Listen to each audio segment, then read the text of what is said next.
Muchas gracias, señor presidente. Muchas gracias, señor consejero, por explicarnos hoy aquí en detalle el decreto regulador de las viviendas con fines turísticos que fue aprobado por parte del Consejo de Gobierno de la Junta de Andalucía el pasado 6 de febrero y que entró en vigor a los 3 meses más tarde. Este decreto era una demanda del sector con el fin de regular las viviendas que ofertan el servicio de alojamiento turístico para garantizar que este servicio ofrezca garantías de calidad y seguridad a los usuarios, como usted bien ha explicado.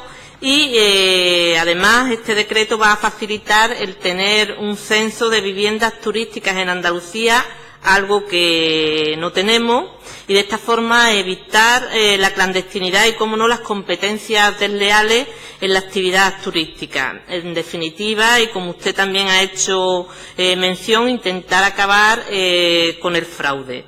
El sector calcula, se habla de que hay unas 80.000 viviendas en Andalucía, aunque evidentemente es difícil de hablar de cifras exactas al no estar declarada y ser una actividad clandestina, en negro.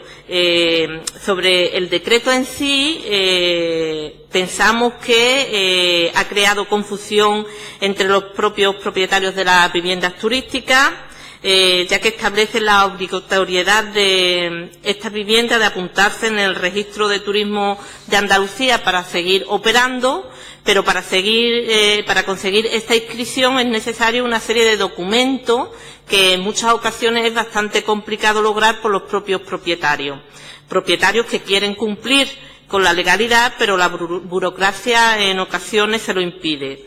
El propio presidente de la Asociación de Viviendas Turísticas de Andalucía se mostró bastante crítico, ya que en su opinión este decreto genera contradicciones en diversos puntos y es confuso tanto a nivel legal como a nivel fiscal. Aunque ha dejado claro que hacía falta este decreto para acabar con la incertidumbre del sector, pero considera que este decreto no fomenta la calidad turística ni promueve la inversión. Uno de los requisitos para apuntarse en el registro de turismo de Andalucía es la entrega de una cédula de habitabilidad de la vivienda, requisito que, como bien decía la portavoz de Izquierda Unida, en ocasiones es bastante difícil o casi imposible hacer casas antiguas y carecer de dicha cédula de habitabilidad la vivienda, y en los ayuntamientos pues la verdad es que no están facilitando esta cuestión. Se ha pensado cómo solucionar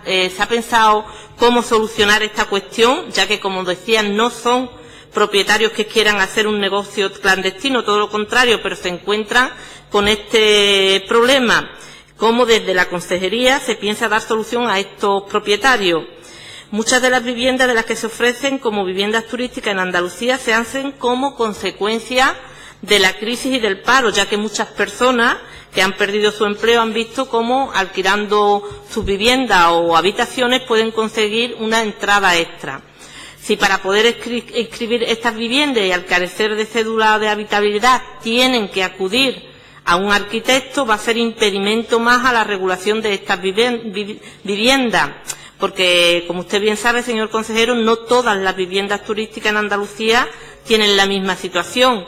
Hay propietarios que han invertido para dedicarse al sector turístico y otros que lo hacen como algo extra en situaciones extremas de necesidad. Por lo tanto, habrá que tener en cuenta estas diferentes cuestiones.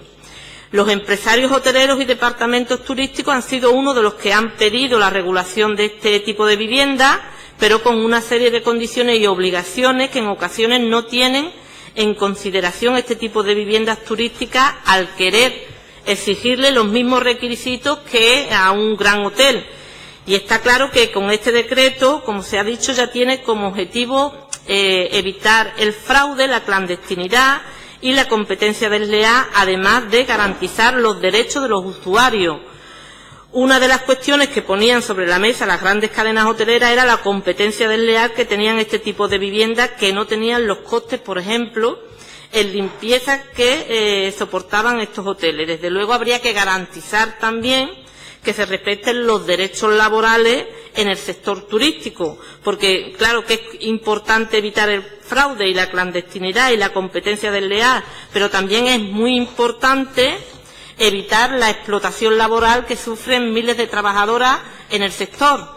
Caso las Kelly, las que limpian, que han externalizado su trabajo, ya ni siquiera son camareras de piso, las contratan a media jornada para que trabajen la jornada completa, en condiciones de estrés, para que después de echar más de 10 horas diarias su salario se quede en 550 euros. Y eso no es mirar, señor consejero, desde nuestro punto de vista, por el turismo y terminar con el fraude. Es importantísimo legalizar la vivienda de uso turístico y dignificar el turismo en Andalucía. Y para terminar, 3 cuestiones de las que nos planteaban que ven como complicadas de cumplir con este decreto, y es que el punto de los 2 apartamentos en una radio de 1 kilómetro. Otra de las cuestiones que nos planteaban era el tema de la exigencia de la refrigeración o calefacción, ya que en muchas viviendas de uso turístico es un problema, y además en muchas ocasiones tampoco es necesario, teniendo en cuenta la climatología que tenemos en muchas zonas aquí en Andalucía, por ejemplo en Cádiz.